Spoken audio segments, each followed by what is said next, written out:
Welcome friends. इस session में हम अकाउंटिंग को समझेंगे। So as per AICPA, the art of recording, classifying and summarising in a significant manner and in terms of money, transaction and events which are in part at least of financial character and interrupting the result thereof. So, ये accounting की definition है। अब friends, accounting के objectives क्या क्या हैं? Accounting का first objective है to maintain full and systematic records of business transactions. It means हमारे बिजनेस का फुल और सिस्टमेटिकली रिकॉर्ड रखना होता है अकाउंटिंग में। सेकेंड ऑब्जेक्टिव है टू असर्टेन प्रॉफिट और loss of the business. It means कि बिजनेस का प्रॉफिट और लॉस कितना है उसका पता लगाना। थर्ड ऑब्जेक्टिव है to depict financial position of the business. It means business की financial position को समझना। And the last objective of accounting is to provide accounting information to the interested parties. It means हमारे business में जो parties interested है उसको हमारे business की अकाउंटिंग इंफॉर्मेशन प्रोवाइड करना। अब फ्रेंड्स, हम समझते हैं कि असेट्स क्या है। असेट मीन्स कोई भी आइटम जिसकी इकोनॉमिक वैल्यू हो या जो कैश में कन्वर्ट हो सकती है। जैसे कि असेट्स के एग्जाम्पल्स हैं cash, securities, account receivable, inventory, office equipment, real estate, car, other property etcetera. जो भी प्रॉपर्टी है हमारी असेट्स है उसको हम मनी में कन्वर्ट कर सकते हैं, तो उन सब चीज़ों को असेट्स कहते हैं। अब हम लायबिलिटीज को समझ लेते हैं। लायबिलिटीज क्या है? लायबिलिटी यानी कंपनी की फाइनेंशियल डेब्ट या तो फिर ऐसी ऑब्लिगेशन जो बिजनेस के ऑपरेशन में अराइज होती है, राइट।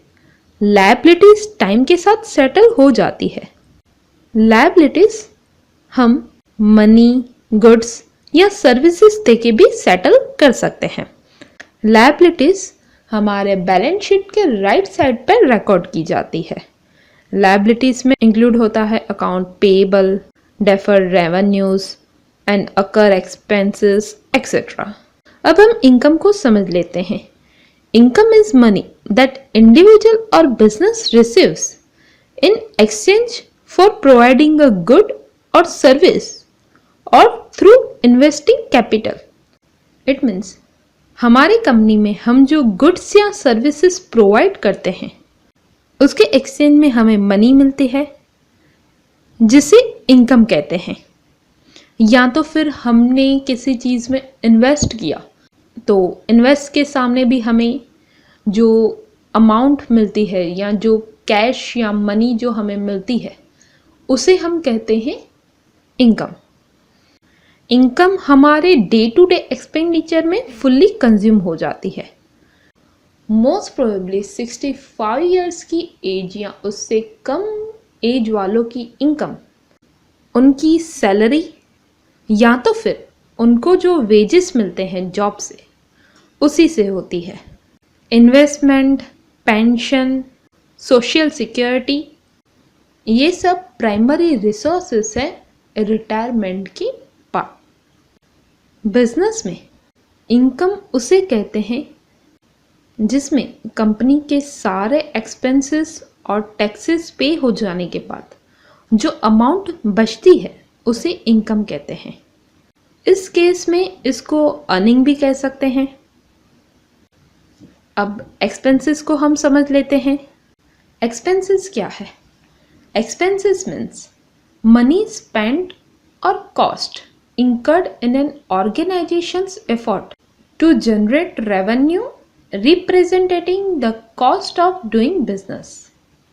It means बिजनेस को रिप्रेजेंट करने में ऑर्गेनाइजेशन ने जो मनी स्पेंड की है या जो कॉस्ट को इंकर किया है एक्सपेंसेस हम उसे भी कह सकते हैं जो actual cash payment, it means कि जो वेजेस या सैलरी कंपनी ने पे की है उसे भी एक्सपेंसेस कहते हैं। देन डेप्रिशिएशन ऑफ असेट, उसे भी हम एक्सपेंसेस कह सकते हैं, या तो फिर बैड डेब्ट्स होती है एक्सेट्रा। इनकम स्टेटमेंट में से जो डिडक्शन होता है इनकम टैक्स पे करने से पहले, उस डिडक्शन को भी हम एक्सपेंसेस कह सकते हैं। इन शॉर्ट, जो अमाउंट या मनी हमने कहीं पे स्पेंड किया है उसे एक्सपेंसेस कहते हैं। अब फ्रेंड्स, हम समझते हैं कि सन्ड्री डेटर एंड क्रेडिटर क्या होता है। सन्ड्री डेटर वो है जो रिसीवर या कस्टमर है। इट मीन्स वो पर्सन जिसने हमारी कंपनी से गुड्स या सर्विसेज रिसीव की हो और उस गुड्स या सर्विसेज के बदले में उसको पे करना होता है। और क्रेडिटर क्या होता है? क्रेडिटर वो है जो हमारी कंपनी का सप्लायर है या गिवर। इट मीन्स जिससे हमने गुड्स या सर्विसेज रिसीव की हो और हमें उस गुड्स या सर्विसेज के बदले पे करना होता है। नेक्स्ट सेशन में अब हम अकाउंटिंग के गोल्डन रूल्स को समझेंगे।